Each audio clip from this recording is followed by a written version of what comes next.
আসসালামু আলাইকুম রহমতুল্লাহ। অবশেষে মোদি আর ডক্টর মোহাম্মদ ইউনূসের বৈঠক হলো তাহলে ব্যাংককে।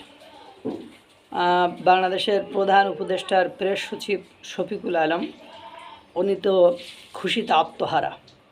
সেখানে আলোচনা হয়েছে শেখ হাসিনার প্রত্যাবর্তন নিয়ে।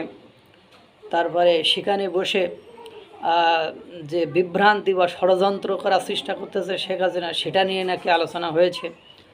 তারপরে গঙ্গা চুক্তির মেয়াদ শেষ হয়ে গেছে, সেটা নিয়ে আলোচনা হয়েছে।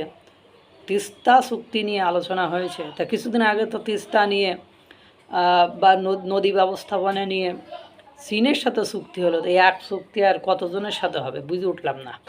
যাই হোক, তারপরেও যেটা শুনেছি, তারপরে ভারত এবং বাংলাদেশের স্বার্থ সংশ্লিষ্ট সকল বিষয় নিয়ে নাকি আলোচনা হয়েছে। মানে চীনে যে 4 দিনে ডক্টর মোহাম্মদ ইউনূস যত আলোচনা করেছে তার চেয়ে বেশি আলোচনা এই মনে হয় 40 মিনিট বা 10 মিনিট বা 20 মিনিট বা আধা ঘন্টায় তার চেয়ে বেশি আলোচনা করে ফেলছে নরেন্দ্র মোদির সাথে বাংলাদেশের ডক্টর মোহাম্মদ ইউনূস। কথাটা শুনলাম এবং বারবার উনি বলছেন যে শেখ হাসিনার প্রত্যাবর্তন বিষয়টি, কিন্তু শেখ হাসিনার প্রত্যাবর্তন বিষয় নিয়ে আলোচনা হলেও শেখ হাসিনাকে ফেরত দেবে এ আশা করায় আশায় নৈরাশ্য ছাড়া আর কিছুই নয়।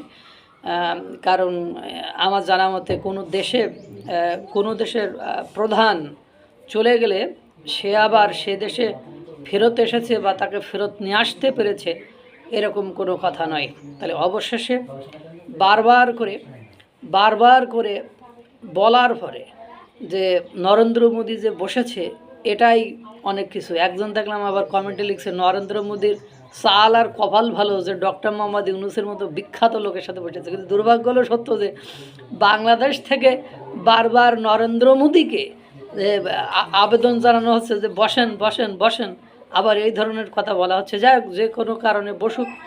আমি চাই বাংলাদেশের স্বার্থ সংশ্লিষ্ট সকল বিষয় কার্যকর হোক এবং দুই দেশের মধ্যে যে জটিলতা সৃষ্টি হয়েছে সেটা সমাধান হয়ে একটা অংশগ্রহণমূলক দ্রুত রাজনীতি ফিরে আসুক এবং অংশগ্রহণমূলক একটা নির্বাচন অনুষ্ঠিত হোক। আল্লাহ তাআলা সকলকে ভালো রাখুক, সুস্থ রাখুক।